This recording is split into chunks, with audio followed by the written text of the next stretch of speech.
I used to go out and party. All night. Yeah. And just like that, are we hello? We Can there? you hear me? I can hear you.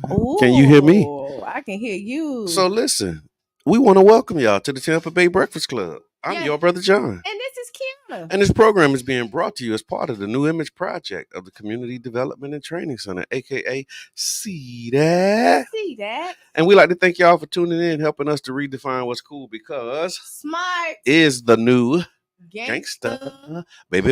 And if you didn't know, Now you know. okay, Radio so- voice. Radio voice. No. so I done came to the conclusion everybody who's sitting in that chair think they gotta go baritone. It is. It's something about this chair. It's something about that chair. It's something about these Everybody feel headphones. like they have to go like baritone in that If chair. you don't know, now you know. So everybody who does the baby Yeah. or like don't Yeah. know is always so funny to me. So because Mr. Edmond want to beat you to it, Yeah. baby, Yeah. and then when Maurice was here, he was a little offbeat. Okay. Right? But everybody got like their groove, guess like, toast. like, Yeah. like how they want You to got do your it. feel for how you. Right, so I really like when Okay. people come in and make it their own. All right then. Uh-huh. I appreciate that because So if you don't know, now you do. yeah, so it's Wednesday. We done made it. What's to on your hump mind day. Wednesday? Yeah. What's on your mind? What's on your mind on this Wednesday? This election is really on my mind. It is. It's a big deal. Mhm. What was that? Oh, okay. It's a big deal. The election is important, and It so is. I think it's right that's on your mind. And it's so divided. Not that what's on your mind would be wrong. Yeah, but it's so divided, and you can see how people clearly see and hear different stuff. Yeah. Okay, I get that. Yeah. Like you be like, did you say that? And somebody be like, that was amazing. Like, what? That was the stupidest thing ever. Yeah. Right. Yeah. And you'll really see how like your message can be portrayed by how somebody else perceive it. Well, yeah, I guess Yeah, because they take it and they repeat it through their lens, right? Mhm. Like they don't see it the way you see it; they see it the way they do, and they repeat it the way that they see it. Right, And then like it becomes, beauty, and if they don't see it right, then that becomes the narrative. right? Because like beauty, like they say, beauty is an eye of the beholder. Yeah. Right. Okay. And then like I'm listening to like some of the Trump stuff. Oh man. And I'm like, how could did you he just ever? say? What did he say? She was a He talked about Sugar Honey Iced Tea Vice President. Oh yes, he did. Did you see that one? Oh, did you hear him talk about Honor Palmer? I heard about it. I didn't actually hear him talk about it, but I saw the clip of him saying she was a crap vice president, and just like went on a tangent about something totally unrelated to anything. He said that like he didn't like Biden, but he liked Biden now. Okay. And that Biden was better or something. Yeah, and he'll probably like her once she's not president, but since she's running for it, okay. I mean, he don't like her because she the ops right now. Huh? But if she wasn't, then she'd be all right with him. Friends, right? I have people that I truly respect that's rocking with him. Rocking with Trump. Right. And what's their reason? I don't know. They don't talk about it? Your patience for it? I have patience because I still want to I just want to see the value that you have, that you find in it. What's driving you? What's motivating you? Because what I'm finding out is the lack of respect that they have for her. That's driving it. Okay. And it could be a false narrative. I heard something like that. I heard somebody say that misogyny was playing a big role in this election. It really is. And that men who don't really care for women like that. You're really seeing it. You're really seeing it. And I know a lot of black men that's voting for her, but I see a lot of black men that don't believe that women can lead. Okay, did you turn it up? Barrett said your voice was low. Can you hear me now? Okay, there you go. Okay, yeah. Oh, I can hear you better too. Okay, Yeah, okay. yeah, All yeah. right, there we So, go. so whatever that was, it worked. Thank you for that, Brad. We got some off air in the comment producers. That's what we need. Yeah, I appreciate that. Good morning, Brian. I see you, man. Wondering if you got that fence up. Let me know, man. How y'all making out? We still are seeing debris and stuff in Mm-hmm. the street. So that's kind of when we talk about what's on your mind. Still seeing that. Still seeing a lot of stuff. You know that needs to be addressed. And I saw the map. So there is an interactive map right now that really shows you where the debris is and Mm-hmm. and where it's being removed from. And I'm sorry about yeah, your neighbor. oh yeah, I'm sorry about that. Sorry to hear that. And so yeah, so I'll just read it real quick. So the city of St. Pete, let me get to it. City of St. Pete has launched a debris collection map, and they've surpassed 100,000 cubic yards collected. So as of Monday, Mm-hmm. that was the 21st. So, Mm-hmm. as of Monday, the city of St. Pete launched a new interactive debris collection map, providing residents with real time updates on cleanup progress across the city. The tool comes as the city reaches a significant milestone, collecting more than 100,000 cubic yards of debris following the impact of hurricanes Milton and Helene. The city is using a systematic plan to remove debris citywide that is time tested with previous storms. They're using the city's sanitation zone map as a guide. Crews start in the northwest corner of each zone and then work their way across to ensure that coverage of the entire city happens. Mm-hmm. Crews are also focusing on the city's coastal areas. They've contracted with Crowder Gulf, which is a company dedicated to storm debris removal, to collect the debris citywide. They have more than 60 city trucks and 60 plus Crowder debris trucks that are also working, currently working throughout the St. Pete, throughout St. Pete, operating 7 days a week until the cleanup is complete. I was looking at here because they had a projection of when they thought that would be, and I don't see it. I think it might be like 90 days or something like that. Yeah, there we go. The city of St. Pete is committed to completing the massive debris cleanup within 90 days. To learn more, or if you like to see the map, so if you want to see this map that shows you where your property is, Mm-hmm. on the, you know, in the collection space, you can go to stpete.org/debris, DEBRIS. So yeah, y'all check it out, man. Go to the map and you'll be able to find out where you are. Um, I have a yeah, question. yeah. How did we get there? Because we was talking about Kamala. We was talking about what's on your mind Wednesday, so it Oh, it went from just like, kind yeah, of it just went kind of from the. morphed. It went from Kamala to yeah, there. What it was, Oh, congratulations and good mornings and you know what? You asked condolences. about Yeah, the fence. yeah. That's what happened. Okay, yeah, Okay, yeah. okay. So yeah, so yeah, that's where it's at. But Kamala Harris, man, and I want to talk about her black male agenda, Mm-hmm. because apparently she put out the agenda Mm-hmm. for black men. Um, we could talk about that. There's also some reports that I saw about um, toxins in the floodwaters in other states. Okay. So like we can talk about that as well. We So can talk. yeah, we I got definitely want to talk about it because I seen like people had to apologize, like news reporters, black men mm. who have like called her the B word, Oh wow. and then had to come back and apologize and like, okay, that wasn't warranted. Mm. Um, I So seen the clip of Judge Joe Brown calling her the something oh, just disrespecting the lady. Yeah, yeah, and I'm yeah. like, Wow, yeah. wow. All right. So what's on your mind? I see what's on your mind. What you saw? What did you see? Which one? Which one got a reaction from you? So let me talk with say what Brad said. Brad said the map is confusing. Um, yeah,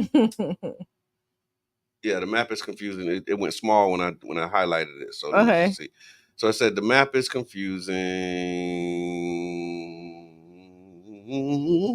That said live stream. I mean Okay. StreamYard. Okay. See, that's a whole different thing. I don't know what's going on right there. Yeah. The map is confusing. Go to Is it you. includes the pickups Oh, from okay. the first storm? Yeah, I think it's just debris in total, Brad. Hmm. But I can find out for you. That's a good question. I think it's just all debris though. I don't think it's like, you know, they're not separating the debris to say, okay, well, this is from Helene and this is from Milton. I think it's just if it's out there and it need It's to be a, picked up, yeah, it's gonna be picked because up. they don't know. Yeah, they're They like, don't how do know. we know Once that you this? Yeah, because if you had it out there for Helene and yeah, now you got it, they don't know which one is it which. was a week later. So So yeah, so it don't. I think you would say we should vote for policy over people, but most are uninformed on the policy, yeah, so the vote for the person instead. This is true. yeah. No, that's absolutely always the case, and I think that was intentional. Um, because like you think about them school elections, Hmm. you know, it's never like what I'm going to do if I'm elected. It's always vote for me because I'm popular. So Yeah, it's like an extension of the popularity contest and who you think is a better person per se, and so but not a yeah. better So when you policy. say Yeah, better person, like I still can't see how you go I with it. can, Go ahead, tell me I why. can, Okay, and I'll we'll tell get in you. that. Like, go ahead. No, No, we no, got I time. can tell you, and I won't say in these two particular instances, but I've seen people who are not nice do good things. Right. They're just not nice. So Yeah. they don't have pleasing personalities, but their policies, the way they get down. Like I used to work for a guy. He wasn't a nice guy, Yeah. but he was a sharp businessman. I know some people You know like what I'm that. saying? And then you got people who are really nice, but they're just not good at their job. So you So can be where a do nice person and so be what do bad you at your think? So job. what do you think Trump fall in? Oh, Trump. No, no, we can't even. I'm not going to. I'm not talking about Trump right now. That's Like what he's a like when you yeah, said it, yeah. I'm trying to He's figure out. not a nice person from what I'm seeing. I And don't he's know him not good at his personally, job either. but yeah, just he don't seem to have a nice personality. Hmm. Um, and yeah, his job was debatable. Yeah, I'm just trying to, Yeah. I'm just really, and I heard somebody, I was over, Aria, good morning. I heard somebody, I overheard them talking, and they wasn't talking to me. Was like, they're not ready for a female president, Wow. right? And it was like, Was how it a many? man? It was a man, a black man. A And matter they of said he fact, was not ready for a female and said president. that like, how many men does she listen to before she even making her own decisions? I mean, but that's when you think about the president of the United States, they all listening to somebody before they make decisions. So what? So what you talking about, And Willis? I was just like, I'm just listening, and I'm like, oh, okay, that's how like, you Who? know, Who? Yeah, no, that's just crazy to me because I know, like, if the magnitude of that job, like that's why you have a cabinet. That's why you have consultants. That's why you have people around you. It's ultimately your call, but what influences your decision is the advisors and the people who are around you. You know, right, you get the data, you get the facts, you get all of that stuff. yeah, But then you got people when they present those facts, they're presenting it in a way that's going to either recommend approval or mm-hmm, denial. yeah, So they're going to say, hey, this is what we saw. I'm the subject matter expert, and mm-hmm, based upon what I saw, based upon the policy, based upon what would be good for America, I'm recommending that we do this or not. And then the president has to, look at that and say, okay, they weigh their decision, they weigh that yeah. information, and then they make a decision. So every president, every politician Has people that they has talk people that they're talking to. all the And time, and you yeah. want them to, like, you really Right. want somebody Right. who's Right. bouncing ideas off of everybody to make sure, because when you are the only person that make all your Mm. decisions, boy, Wow. Wow. so I'm Yeah. just like, Yeah. huh? And then I was seeing like ads where like they play both sides. Mm. They say, oh, she's for the war, Okay. right? And then in that same thing, they say, oh, she's not, and she's anti, like, Okay, because this, she's not supporting the war. She should be doing more to and, support, and to the same, and what it Yeah. is in the same city, and what they had is like, the algorithm will go for the people who they're targeting to Mhm. persuade them to think this way, Yeah. and then persuade the other people to think, and they're saying the same messages, which it don't make no sense. How can she be like, what I Yeah. mean? How Yeah. can she be on both sides? Yeah. They got Trump in some of those crosshairs too now. Mhm. I guess because the way that the positions change. I hear you though. I hear how like people will one day demonize her for something, and then the next day like that's a virtue. Like I've seen that happen too, where No, it's and like, not even they will. But what I'm saying is they have the ad that say Muslims, she doesn't like you, okay, and Jews, she doesn't like you. I haven't seen that one, but I know, wow, and so okay, and it came up, and they say you won't see it because you're not the target audience. okay, gotcha, Right? gotcha. And so they're Yeah, targeting. I'm not the and Muslim who they trying to convince that she Right. don't like us. Right. Okay. But the ones that they are, you're gonna get the Wow. hate Muslims. That's true. And then for the ones that for the Jews, you're gonna get the same ad. Yeah, I'm not a But you're Jew, so I don't talking get ads that are targeting Jews. I Right. get it. Yeah. And Wow. and it's for the same exact thing, and they're playing it so that you don't like her. Wow. And no conversation about policy, but we're gonna do that after the break. Though we're gonna talk about some policies, and what she proposed as far as her agenda. I saw a really good article in the Weekly Challenger about the black male vote, and so shout out to Mr. Edmond because it was an article that he wrote and that he sent in to the Challenger, and it talked about really just how in today's political climate, black men have emerged as a powerful voting bloc, and we're being courted by everybody right now when that's not usually the case. Like they usually write us off or just relegate us to like, okay, well the Democrats got them or they're not gonna show up. You know why they can't? I believe that y'all became important voting bloc. This is for me, and I could be wrong, right? I've seen so many black men kind of either speak up or speak against. Okay. And the ones who speak against are so strong, their voices are so loud. Like I'm looking at like people Facebook pages and the things that they put about her and say and do this. Like they're either for or against. Against. Okay. The ones who are against really against. are like really loud with it. And I'm like, but okay, I can understand maybe you don't like some stuff, but like you want.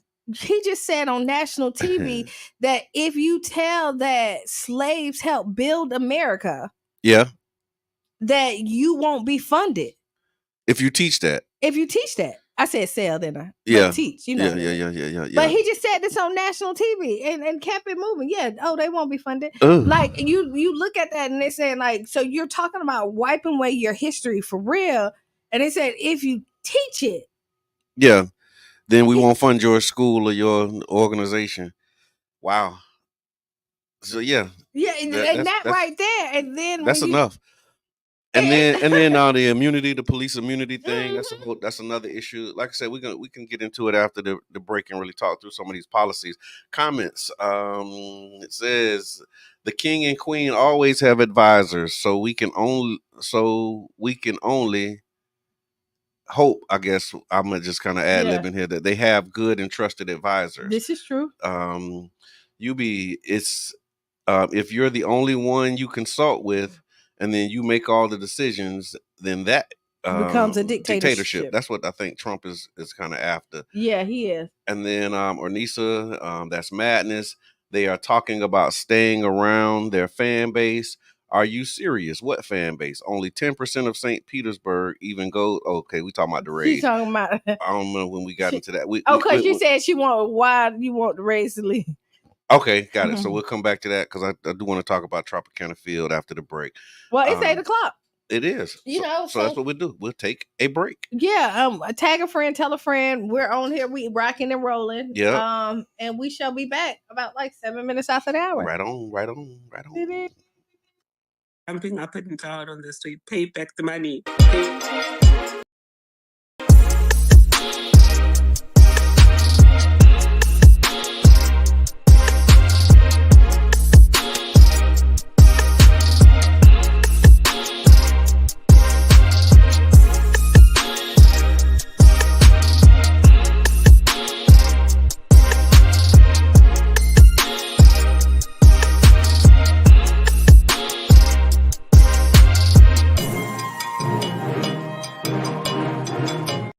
Public accountability, governance, elections, climate change, health, and others. And it's extremely easier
Attention voters, stay informed about the 2024 election schedule.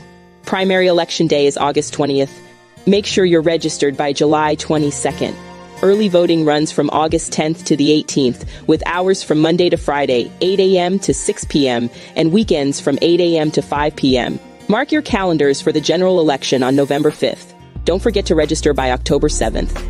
Your vote matters. Stay informed, get registered, and be heard. For more information, visit www.votepinellas.com.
If you are a Christian, you cannot vote for Trump because he does everything that Jesus and the Bible tells you not to do. He is immoral, he lies, he abuses women, he's a crook, he steals people's money, plus he has a lot of hatred in his heart for black and brown immigrants. Trump clearly said that us immigrants have bad genes, are criminals, and have brought diseases to the US. He promises that he will carry out the largest deportation in history from the first day that he gets elected without due process. You who are listening right now, do you think that you will be spared because you are a citizen? That is where you are wrong. Trump said that he will denaturalize some citizen immigrants. Your only defense is your vote. A vote for Trump is a vote against yourself. For your future and the future of your kids, you cannot vote for Trump. All immigrants who respect themselves cannot vote for Trump. Paid for by Flick Votes and not authorized by any candidate or candidate's Like committee. every immigrant in this country, your dream is for your family to be safe here with you. Many of us fight every day to make this big dream come true. Immigration programs such as parole, TPS, asylum, and green card are not easy, but they are here. The Republicans have made the promise to eliminate all of these programs and deport those who are already here. Trump said it clearly. His motto is anti-immigrant. From the first day he would be elected president, his first action would be mass deportation, which means that many of your relatives and friends will be deported. If Trump and Vance win this election, you won't sleep for 4 years. Your only defense is your vote. Do not allow Trump and his goons to be in power. Vote for your well-being and the well-being of your family. Vote for immigrants like you. Vote to save democracy in the United States. Paid for by Flick Votes and not authorized by any candidate or candidate's committee. And guess what? Just like that, We back. We back. We back. We back. We back. We back with a smile on our face. Welcome back to the Tampa Bay Breakfast Club. I'm your brother John. And this is Qiana. Hey, this program is being brought to you as part of the New Image Project of the Community Development and Training Center, aka See That. And we like to thank y'all for tuning in, helping us to redefine what's cool because Smart. it's the new Gangsta. baby. And if you didn't know, Now you know. yeah. Flick Votes. Shout out to Flick Votes. Flick is the Florida Immigrant Coalition. And those ads that you heard were brought to you by Flick Votes. Woo! They were extreme. Yeah. They were like, really, don't allow Trump and his goons. I mean, it was extreme. Like, hey. Yeah, but I guess, extreme times, It is. require extreme measures. But that was. I mean, it's kind of like, so yeah, it's kind of like where you stand. Like, yeah. Yeah, there is. And then I guess being able to vote your own self-interest, you got to inform people of like, this is why this matters to you. Yeah. Because I guess to some people, they don't see the significance of it and why it's important. Yeah. And so, groups like that, are speaking to their targeted demographic who are immigrants, Florida Immigrant Coalition, and they're saying, hey, this is why as an immigrant, this matters to you. And so they're speaking in a way that, would resonate with them. I like what you said earlier too about like why we don't see certain ads. Yeah. And it just makes sense, but I forget that sometimes because like, what? That's what they saying? Yeah. They ain't saying it to me. Well, it's like, yeah, because they did. they're not. I'm not the one who they want to say that too. Yeah, they did. Yeah, they did. They really did. Yeah. So last night, so y'all know I'm working on the Harris campaign. Yep. And I'm at Casa Kamala in Tampa, so I'm over there on the Hillsborough side working. Okay.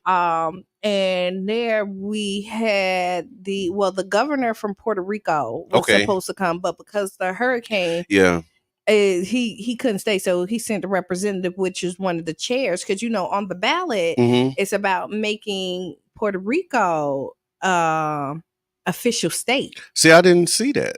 Yes. I haven't opened my ballot yet. So take a look at it. Yeah. Y'all want to look at it together on Friday? Yeah, we're gonna do that. Yeah, let's do it Friday, y'all. Let's look at the ballot together. And so we had Kathy Castor was there. Okay. Nikki Fried was there. Andrew Warren was there. Okay. So it was a nice filled room, and honestly, and Andrew Warren is running again. Yeah, right? he is for the state attorney. The seat that he was removed from by DeSantis, which was crazy, but he's running for it now. I seen some ads, I guess, from his opponent. Is that the woman who DeSantis appointed that he's running against? I think so. Okay. And then he was saying just how the crime has increased in the 2 years since he has left the seat. Okay. And like he was just talking about like how safe it was the 6 years that he was there. Okay. And contrary to what they're saying right now. Yeah. And what almost brought me to tears, it did really make me tear up. Okay. It was talking about the glass ceiling, and he was saying how Kamala said it's a marble ceiling. And they painted a picture of like election day, Harris is, the president, and then on January 20th on Martin Luther King's day, that's when the swearing in is on Dr. King Day, right? And who's swearing her in? Who is what's the black? I can't think of her name right now. The black lady who went into Supreme Court. Jackson. I won't want to mess her first name up. Katanja. Right. Yeah. Just think. Yeah. Her swearing her in. Okay. First black female Supreme Court justice. First black female. And that's when the marble ceiling. Oh man. Oh, that is something to see that and to let everybody know that anything is possible. And this is when you know democracy is real. You know what though, Qiana? I hear that. But as a student, however, go ahead. As a student of history and looking at America, and I mean, when I say student, I'm not like Brother Donnie the Professor type student. But what came up for me when you said that and you painted that picture, as beautiful as that image is, it was the backlash of what, like, because after that moment happens, like we cheer, we rejoice, but it's a whole nother segment of the population that's going to be in mourning. They're going to be grieving. They're going to be like lost and even upset and angry. And so I'm always mindful during those types of celebrations and acknowledgments that there's another part of this country that never wanted to see that, never imagined that happening, and they're like in shock and disbelief that it's actually happening in front of them, and it's driving some of them crazy. Like that's so it take me to like the security, like pray for them, pray for us, pray for black women type space. I mean, you know what I'm saying? Because you look at it, Trump said something about purge. Basically, he didn't call it purge. He was like, do something. But we need a day. Mama Charlene was good. We need a day And then he talked about Atlanta, Philadelphia, Detroit. This is what he want to do, purges. He named all the black cities. And this is why I'm thinking, black men, how are you riding with him? So like black men want to purge too. You know what purge is like? The last day of school. You remember the last day of school? Yeah. Yeah. That's what they kind of they giving off purge energy. I don't know. But yeah, I don't get it. So you were saying before really doing the break about what you're seeing on your timeline from like black men, and this actually came up in our conversation. We did a conversation with black men about this election, and I guess I'm the odd man out, but because my algorithm and my timeline, like I don't see the disrespect, I don't see the misogyny, I see the we uplift, we support black, but I've cultivated my timeline, right? You know what I mean? Because I'll unfollow, I'll like I don't want to see certain stuff, and so I don't see a lot of those things, right? Because like the panel was like, yeah, man, black men, and I'm like, what black men y'all around? Because the black men I'm around love black women and support black women and uplift black women, and like we ready for a black president, like female president, like all of those things. But apparently there is some subset that is not that. No, it's listen, it's more, but it is this is a self-healing thing. Okay. That I think that some people have to go through. Wow. I don't really like these people really got like mommy issues. Like I don't really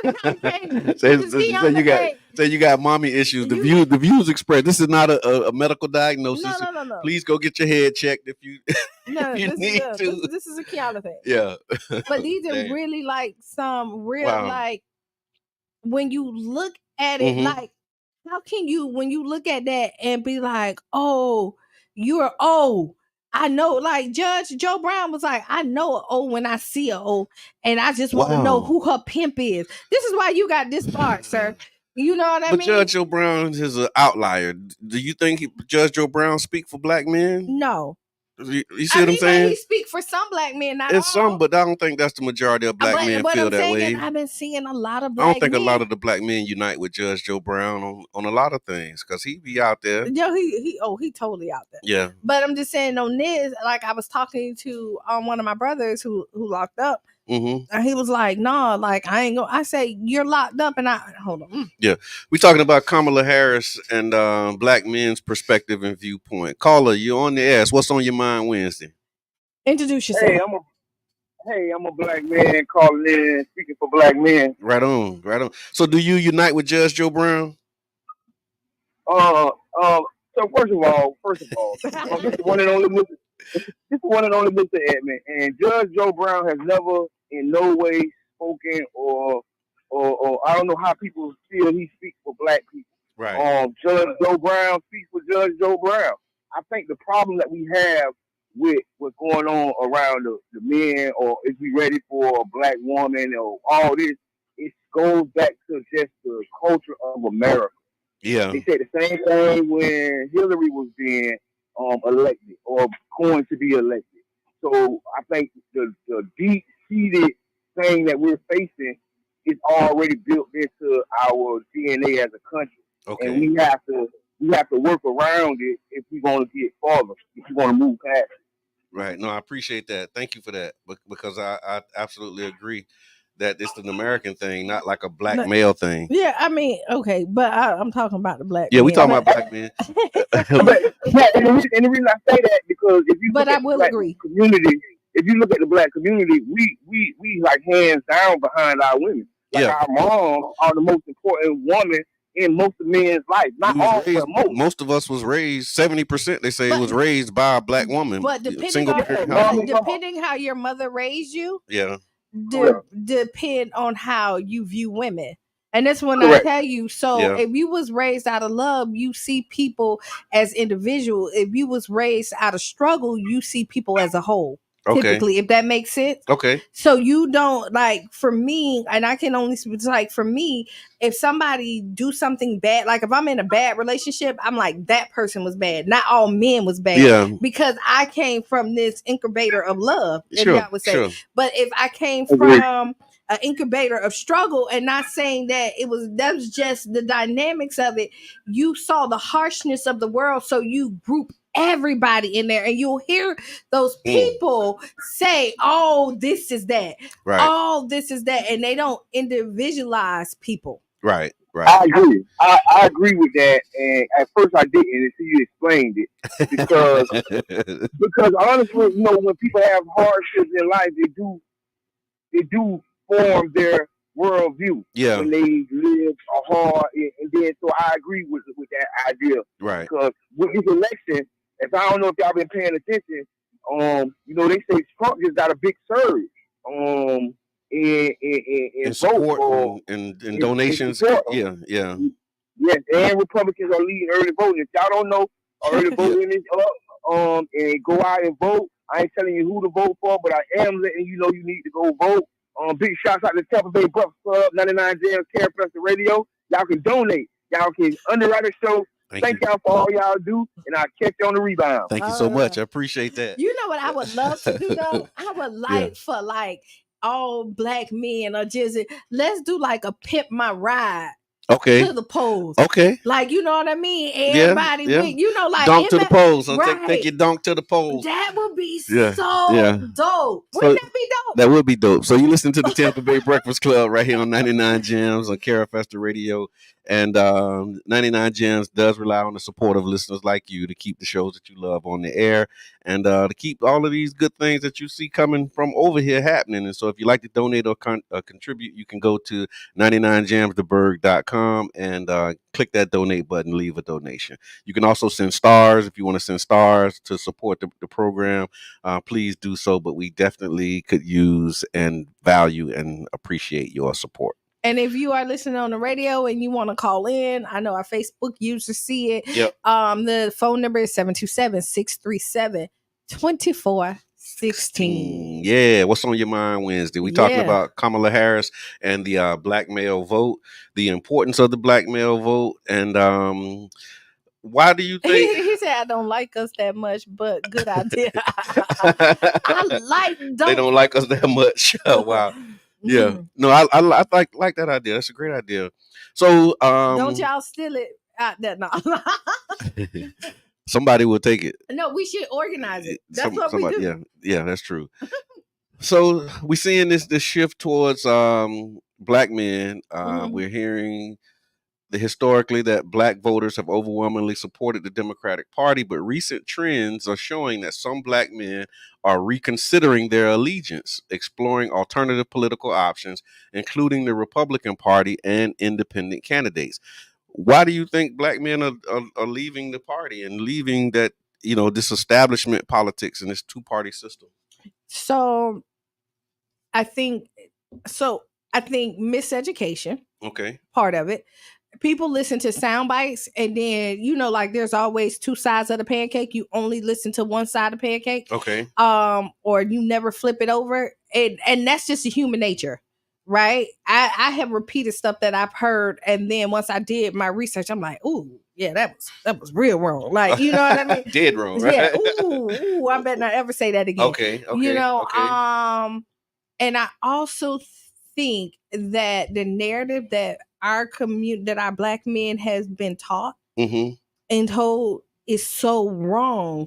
Like, it's for as it relates to electoral politics. It's life. Okay. Wow. Like, that's a big statement. It is. Like we've been told all wrong about our life. I know we do. Yeah, but black men have just got life messed up.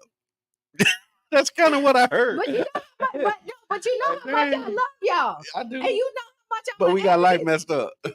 Not all, because I have some amazing black men that's around me. Yeah, right? I get it. But it is something. But I don't think that's a black male thing. We talking about black men. That's what I say. I'm not. But it's not unique to black men. Like, I think a lot of people, all races, all cultures, got life messed up. They do. Teetotally, as my mother-in-law would say. You know what I mean? When you talk about submission, and like how got life messed up. Yeah, right. You know what I mean? The 50-50 conversation. All of it. And so when you look at it, to think like, oh, a woman can't, because a lot of you. I hear like, oh, women can't run the house ever. Oh, so how if you can't run a house, how can you run the country? That's what I'm thinking. Like, who raised these black men though? Black men who say that couldn't have been raised by a black woman. A lot of them are. So how do you go from like how do you grow up being raised by a black woman to thinking that a black woman can't run a household, let alone run a country? This is the struggle. Yeah. This is so you've seen the okay. This is when it depends on the foundation of your household. So watch this now. So here's and you just brought this back to me. I did a lakeside chat with Rodney Bennett. Shout out to Rodney Bennett over there in Accra, Ghana. And he was here and we had a conversation and he said, I'm paraphrasing. So Brother Rodney, if you're listening, you can definitely hit me up. But we were talking about like the problem with young black men and they talk about the absence of fathers. Yeah. But we don't talk about the presence of the mother. So like if the young black male is all jacked up, like he spent most of his time with a black woman. So who's responsible? Is it the absent guy? Does the absent parent have more responsibility than the parent who's present and like doing the day-to-day orientation and they both rearing and raising? This is parenting is a team sport, right? And the parent that sits in the paint, you know what I mean, typically do the best they can, right? With what they have. Okay. Right? Yeah. And it's not always right because I think like miserable people sometimes keep other people miserable. Okay. I've seen single women keep their daughters single. Yeah. You know what I mean? They give them the bad advice that kept them not with somebody because they were taught wrong. And so they pass that on. Yeah. And because they don't consult or look outside of their bubble, they keep on passing it down generation to generation. Okay. Right? Yeah. So yeah, I see that. Like you never were taught to be a wife. You were taught to be a strong, independent black woman. Right. But you want to be a wife, but you were never really taught that, or you didn't have anybody to model that. I've seen those conversations. And I've seen that come up when, I look at it and I'm like, oh, that's terrible advice. You know what I mean? Like, terrible. Why would you say that? What? Yeah. You know what I mean? And then you have the absentee father who probably could have given the child another perspective if they were in the life. Yeah. You know what I mean? Yeah. So But that's the debate. So the debate is what could have happened versus what actually happened, because he might have been able to say something. But Rodney Bennett's point in that discussion was he's gone. So any influence or any worldview that he has came from the woman who raised him. And I think that's one of those parts of the conversation that we cover and we don't really address it. I think it was, just a brilliant articulation how y'all you spend most of your time with this woman. So if you grew up bad, but just think, but this whose is what responsibility happens. is it? No, but what happens is the absentee parent, or if a parent pass away, you have an imagination of who they are. Yeah. Right? You paint a picture. You write this whole book who they is. The parent that stand in the paint with you, anything that didn't go by, you nitpick. They're the problem. Okay. You know what I mean? But they're in the paint with you. They 10 toes down with you. Wow. Right? But the one that's not there, you could say, if my daddy was here, he'll do this. You know what I mean? So you can paint a picture of what you think your reality is. Or what you think it might be if your reality is different. Like what you said. Well, if my father was here, he could have told me that. Right. But just the fact that you're able to say that means you know better. It's a manipulation, but that's you know what I'm saying? Like you're able to talk about what you don't know or what you didn't learn from your father. The fact that you're able to articulate that means that you've learned it somewhere. Now, so are you really the one that's responsible for that? I see this comment and I don't agree with it, but I'm just one. This is just one black man's opinion. Okay, go ahead. Lots of black men are taught to purposefully disrespect black women. Okay, I'm gonna say I have to I have to disagree with that as well. Okay, there is a group of black men. There's people that disrespect black women, right? Okay. And I again, when I say this, I have a group of friends that feel like men ain't it. Yeah. You know what I Okay. mean? Like I know that. Okay. And I had Is that based upon their experience? that's based upon their experience. And Okay. my friend brought it to my attention, and this is how I realized, like, I don't think like that because I don't. I'm different from y'all. Right? It's because every man, not, and I'm not saying because I done had some Yeah. not good men that came in my life, Yeah. but the core and the foundation, my grandfather was freaking amazing. Yeah. You know what I mean? He Yeah. did my hair. He brought me my first bra. He had 5 girls. He raised them. He did. Okay. You know what I Yeah. mean? Like, Yeah. he took me on road trips. I traveled because of him. He made sure he gave us life experiences. Right. All his daughters are basically married. Yeah. You know what I Yeah. mean? Yeah. Like he gave us a foundation. When I look at both of my dads, they're not the best, but they were there. Like my daddy dressed in all yellow for Bogus Diego homecoming. Yeah. To walk me out. You know what I mean? And like they're all great dads. So, and all the men that's around me, for the majority part, are freaking amazing. Yeah. They stand up, stand out, and show out. Yeah. All the time. Thank you for that, because that's why I said my response on that panel was different, because that's my experience also. So it's hard for me to relate or unite with this sentiment, because that's just not the type of people I'm around. But that don't mean that they don't exist and they're not out here.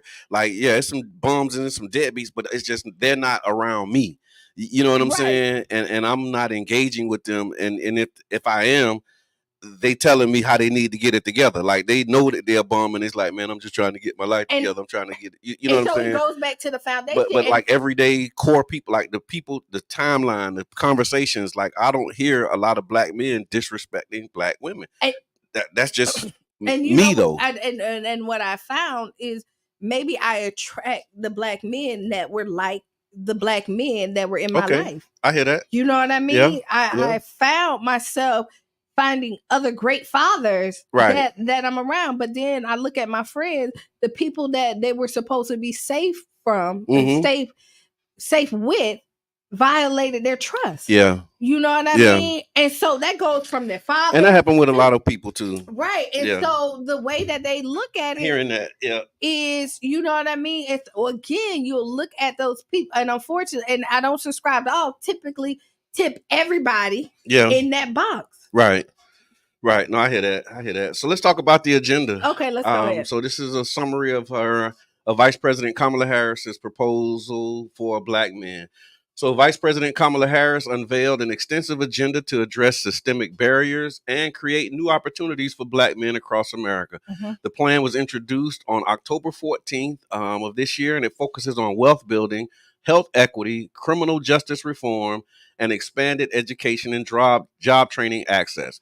The proposal comes in response to concerns about black male voter turnout and systemic issues facing black men in various sectors. I want to pause before we get into the agenda and say this.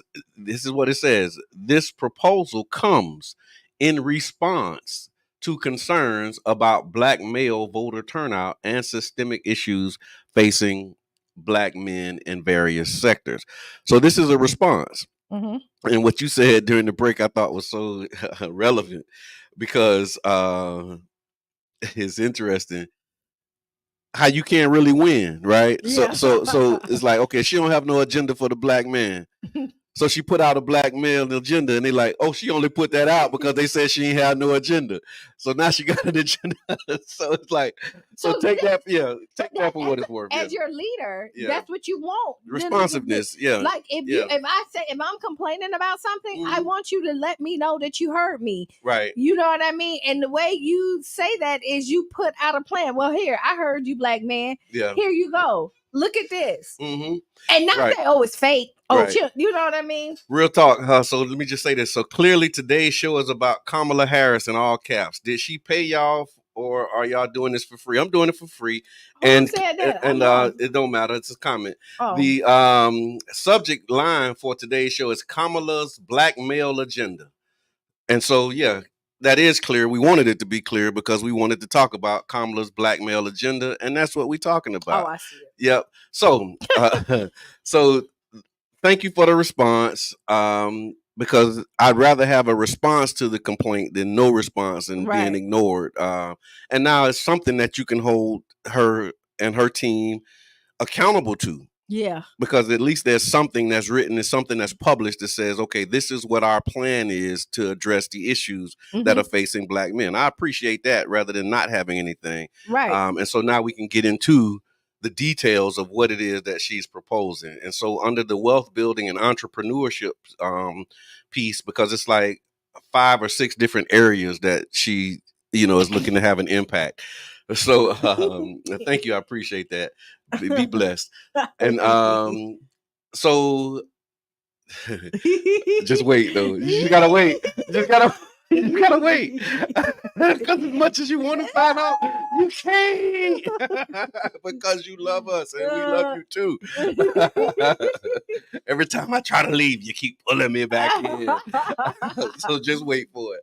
All right, so wealth building and entrepreneurship, forgivable loans. And this program is offering plans to offer $20,000 in forgivable loans to help Black men and marginalized individuals start businesses. The goal is to support 1 million businesses with a $20,000 forgivable loan. I like it. All right. Small business tax deduction expands the small business startup tax deduction from $5,000 to $50,000, helping to offset the high cost of starting businesses. It's another one. Venture capital access. So increases access to venture capital and low interest loans for Black entrepreneurs. Reforming banking services implements reforms to crack down on hidden banking fees and expand affordable services. What are your thoughts on the proposals of wealth building and entrepreneurship? Actually, I like it because we have you see a lot for the women. You see these same things for women a lot of time, right? Yeah. And not for Black men, because y'all are supposed to be so strong and get it out the mud. Mm-hmm. You know what I mean? I'm about to say Trump Show Friday. I know. If Trump got a Black agenda, send it to us and we'll review it on Friday. How about that? Send it it's to called us. Project 20. Oh, so he do. You got a Black agenda, all right? Lock y'all up. Purge y'all. Yeah, and let police do whatever they want to do. Like, as long as they're doing their job. And we know what their job is historically. But anyway. No, actually, I think it's a good start. You know what I mean? Yeah. I don't think everybody's gonna be happy. They're gonna be like, "Oh, we need more." Like, boo, boo, boo. Yeah, you always got to say that though. Like, if you're not, you're not being honest, because it's always more that can be done. But you got to start somewhere. Yeah. Okay. Cool. So under job training and education access, apprenticeships and credentialing. So promoting hands-on training for high demand sectors like cybersecurity, healthcare, and renewable energy. Removing degree requirements. This was something that stood out for me. So this proposal seeks to eliminate unnecessary college degree requirements for 500,000 federal jobs. So there's 500,000 federal jobs with the federal government that you don't need a degree for. I could tell you, but it's requiring you to have a degree. A lot of jobs, right? Okay. And I done been hired for jobs that require degrees that I don't have. Yeah. But because I'm qualified for it, lived experience, done the work, did all this other stuff. A lot of times that's just a deterrent, and I'm glad that that is, because people that's been recognized apparently by the administration. Trump was the president, and so they're saying that reducing that is going to help, right? So seeking to eliminate unnecessary college degree requirements for 500,000 federal jobs. Black male teachers invest in recruiting and training Black male teachers by collaborating with HBCUs and MSIs. I don't know what that is. Help me with that one. Somebody put it in the chat. It's an acronym that I'm not familiar with. We're talking about Kamala Harris's agenda. Black male teachers. So she's investing in recruiting and training Black male teachers by collaborating with HBCUs and MSIs, aiming to increase representation in education. Loan forgiveness supports the public service loan forgiveness program to attract Black men to long-term careers in public service, including education. That's the job training and education access piece. Health equity is another one of the areas that she's looking to make an impact as it relates to Black men. So the National Health Equity Initiative will focus on addressing chronic diseases like diabetes, prostate cancer, sickle cell anemia, all which disproportionately affect Black men. Capping medical costs, caps insulin costs at $35 per month and out-of-pocket drug costs at $2,000 annually, which would also help a lot of Black men, Black people, Yeah. and really just people in general, because insulin costs can be ridiculous. So capping the cost at $35 a month. Medical debt relief. This proposes removing medical debt from credit reports, allowing Black men to improve their credit and gain access to better financial opportunities. I like it. Health equity. All right, cool. I thought you was logging off. I told you. I should have pinky betted you. I thought you was leaving.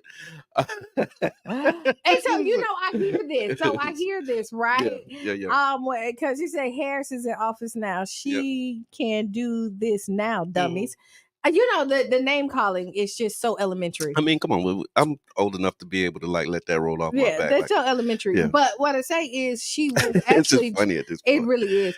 But she was a good vice president. She Okay. was just doing her job. The vice president is not supposed to overshadow the president. Yeah. So like when you are playing football, right? You have a starting quarterback. When do you hear for the second string quarterback? Not until they get into the game. Yeah.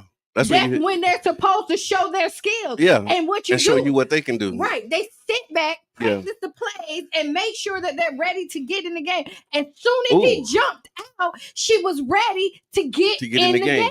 Yeah. So the fact that and it wasn't her job to set the policies because she wasn't the president. Okay. It was to assist the person that was leading, and that's what she did. And they always say, to be a great leader, you had to be an awesome follower. That's right. As well. So the fact that we want to say that she didn't lead the country when that wasn't her job. When her job was to follow, yeah.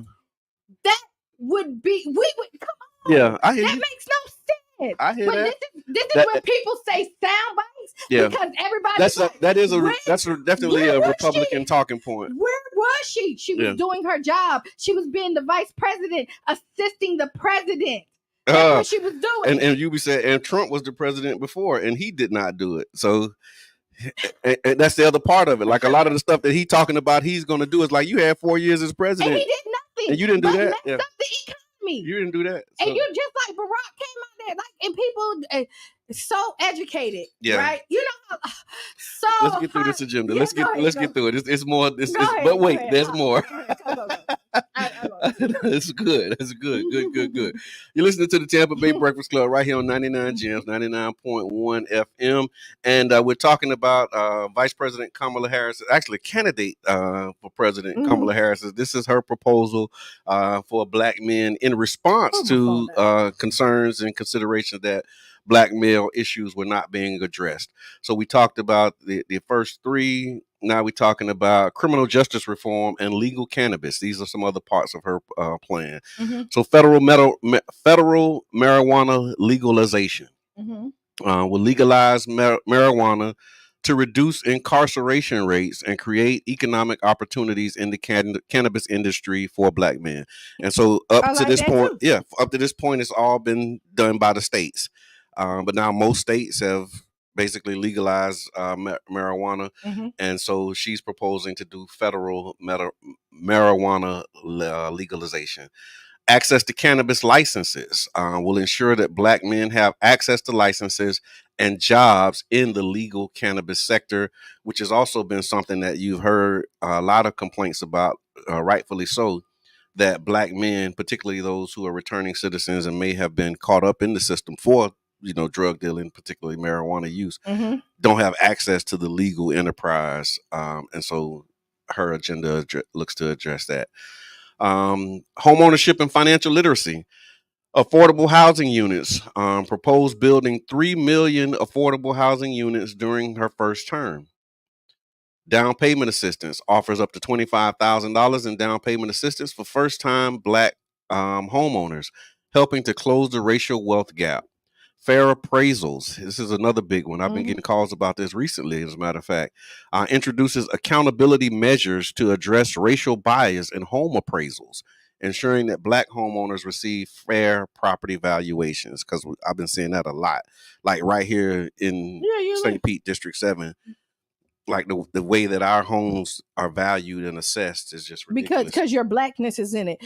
But if a white person was in it, the value would be totally different because I guess they sprinkled a little sunshine. I've talked to one particular builder who's been sharing stories about how the comps and the comparables for, houses that he's built and how they coming back, $75,000, $100,000 less, just because it's not, in a different neighborhood. So, I talked about this on the radio before, right? Because, we own rental properties, right? Mm-hmm. And we sold one of them, one of the duplexes. And my dad for years had been asking, and the city said no. Okay. Like we needed adjustments. Oh, no. He sold it to a white developer, mind you. Man. And you know who got approved for the same thing that we've been asking for? Yeah, the white developer. And he haven't even had the property like a whole year. Yeah. You know what I mean? And mind you, we've had that property right there. My parents started buying when I was like in middle school. Right. Yeah. So, 30 years. Right. You see what I mean? And just think, I'm asking and saying, hey, can we get this approved? Oh, no, it's not. No, zoning. No, you can't do this. No. And then a white man coming there. Less than a year. And he gets it approved? Mm-hmm. Yeah. This is America. And then when you double click, you get to St. Petersburg, Florida, and we still have these issues happening. Last one on her agenda that's listed here is the community engagement initiatives. Black Men Huddle Up features NFL and NCAA watch parties to engage Black men in discussions about the upcoming election. Economic freedom talks, host events with Black entrepreneurs, sharing strategies for financial independence and business growth. And then a shop talk series launches this brother to brother canvassing events to reach Black male voters in key battleground states. So, that's an overview of the agenda that has been proposed by Vice President Kamala Harris. So y'all check it out. And if somebody has the Trump agenda that's not Project 2025, because I think we viewed that and Trump has been trying to disassociate himself from it. But everything he says lines up with it. With it. Okay. Yeah, like everything. So I'd like to see his Black agenda. And if we can find it before Friday, how do you feel about it? I like it. I mean, but I'm a Black man who's lived 49 years and have been paying attention probably 25 or almost 30 of those years. What's to say 25, 20, 25 years been actually paying attention to that stuff. And it sounds good, but it's like we have to make them do it. Like that's where I'm at with all of this stuff. Like all of these proposals and ideas, it's going to be challenged. And so, for example, when you're talking about doing things like this specifically for Black men, there's going to be some white person that will file a lawsuit to say that it's unconstitutional and that you can't do things to specifically help Black men. So like, that's what, again, and it's not to be negative or, cynical, but I just know that once we see these types of proposals, it's not going to be, okay, on day one, here we are, we're going to do this thing and we're going to do it specifically for Black men because this is America. And we know that the way it's set up, when you try to do something specifically for Black men, it's going to face a challenge. It's probably going to go to the Supreme Court. And not even just Black men, Black people in general, right? Exactly. So I'm going to say this. It's going to be very important for you to go vote. The whole up and down the ballot, right? Yeah, because that's the other part of it. Like, she's going to need some congressional support and support in the Senate, and you know what I mean? So she's going to have a lot of things in place in order to actually do this stuff. And it does require us to not just look at the top of the ballot, but to go up and down the ballot to get this stuff done. So, so that's how I feel about it. I mean, it's good. I like it. It's a great ideas, but now let's work to make it happen and make it real. Right. And then are there opportunities for some local, local meaning like city and county programming, even state programming that we can take from this and say, okay, this is something that we can do on a local level. This is something we can do on a state level. Yeah. While we're working towards this federal, sweeping policy changes, but Yeah. but it all is going to require some work, some advocacy, and some support. And so that's the other thing that we don't consider a lot of times. I'm going to say what we need to consider is so, and I'm not a black man, but I will say I like the fact that she put something in place. Right. It was still a thought out plan. Mm-hmm. And so we know that it's there. Now we need to make sure, like you say, accountability, right? But then we got to do accountability on our end and make sure that we get like-minded people so that it's easier to pass. When it does comes up. And then offering consistent feedback in real time, because if this is like a response, that there will be things that are going to happen. I love that comment section. So it's a lot of stuff that has to happen. There's a lot of stuff that have to happen. When like you doing your thing. Yeah. When you can get like just random people who not real hop on here. Okay, bots. Yeah, you get a bot to say something. So let's do this real quick because of time fleeting. The upcoming election, early in-person voting has started. Yes, it started Monday. Started Monday.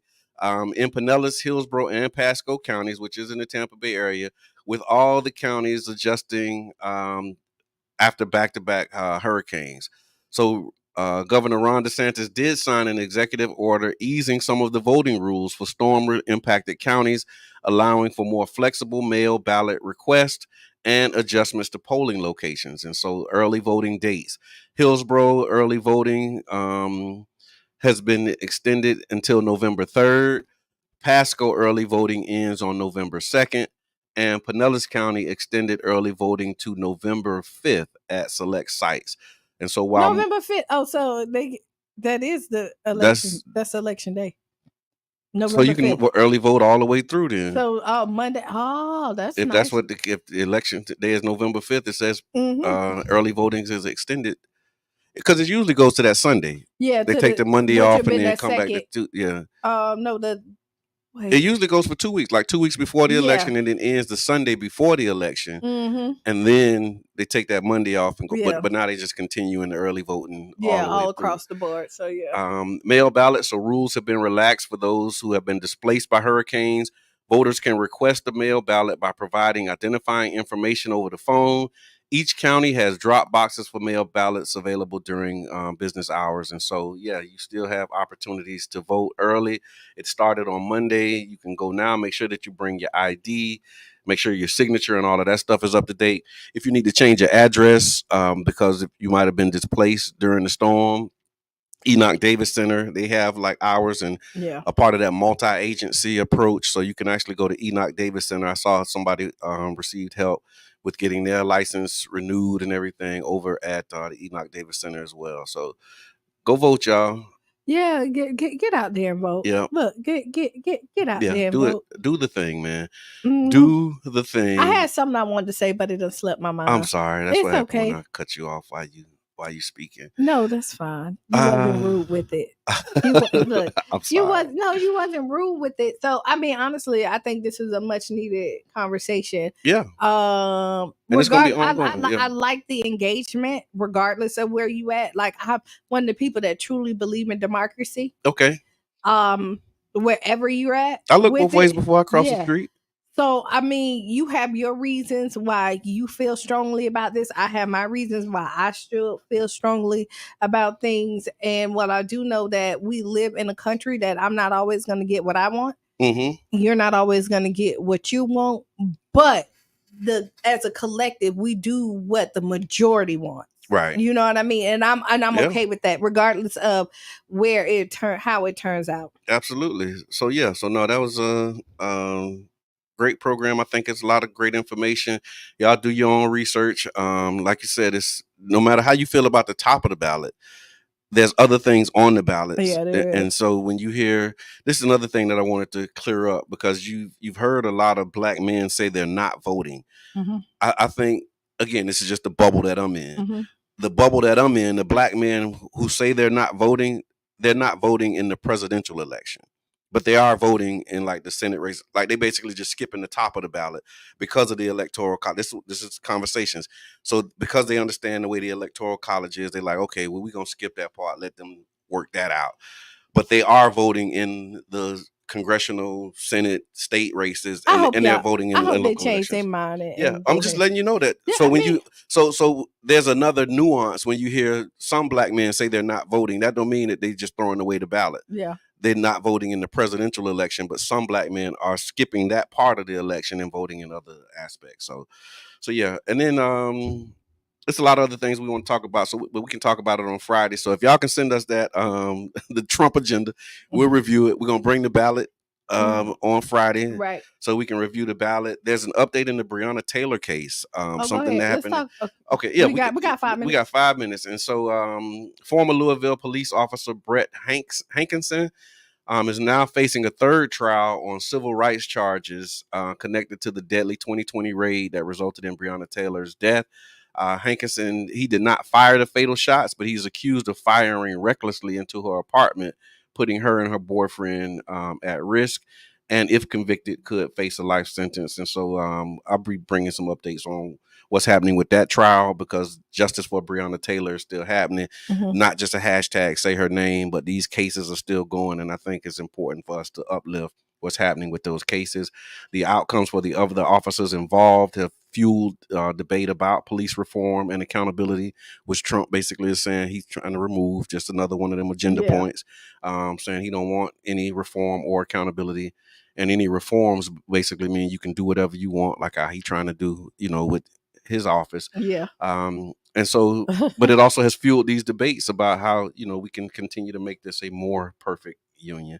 We'll talk about that. There's some redlining that's happening in Birmingham, Alabama, and I want to talk about what's happening with the dome, because there's some updates about the Tropicana field, some city conversations that I like to bring to our listening audience, so that you can help inform the way that we show up around what you want to do as a community, because we represent you on the city council, and so we want to share the facts of where we are, what's happening with Tropicana field as it relates to the insurance and the cost of repairs. So we'll get that information to everybody, and we'd like to hear your thoughts. So that's what I got. That's what you got? That's all I got. That's all I got. That's all I got. I mean, listen, tell somebody to go and vote with you. Yeah. Right? Take some people with you. If you have 4 people in your house, you have 4 that's legally able to vote. You have 4 voters in your house. Y'all do that as a family if you can. I definitely want to do kind of like the soul to the pole. I like dunks to get dunk to the pole. I like you dunk. Like, I think that'd be really dope to kind of dope do dunks that. to the pole. Yeah, I think so. Yeah. Just know this is our community, this is our country. And what I will see is like, I mean, but no, I said that because I was just thinking like what we said earlier about how like you leaving, but you can't. You can't stay away. You can't stay away. Yeah. Like, and I appreciate that. It's so many people like that with us. Yeah. Like you said, we really embrace our role. We appreciate it, and we know that sometimes you want to leave, but you can't. You can't. It's like legs. You just can't eat one. You just can't. And so I appreciate that engagement, though. But I appreciate even the black men and just the black community, because we have seen changes throughout the country because we're sticking together. Yeah. You know what I mean? Like it brought like the joy that they went and marched in Sarasota for the young black male immediately and got justice immediately. The fact that we're still talking about Breonna Taylor and they are prosecuting these third people, trial, right? And usually this would have been done with every day walking, enjoying their families, and that we are saying enough is enough, and we are unifying together and staying together, and we're not just out there when the cameras are on. We're there when everybody still leave, and you see that because you see changes happening. So I say kudos to our community for that. And we keep it moving. Sister Hughes is coming up next. Make you lose your shoes and shout all around the house. Right. And this has been the Tampa Bay Breakfast Club. I'm your brother John. And this is Qiana. And we out. We out.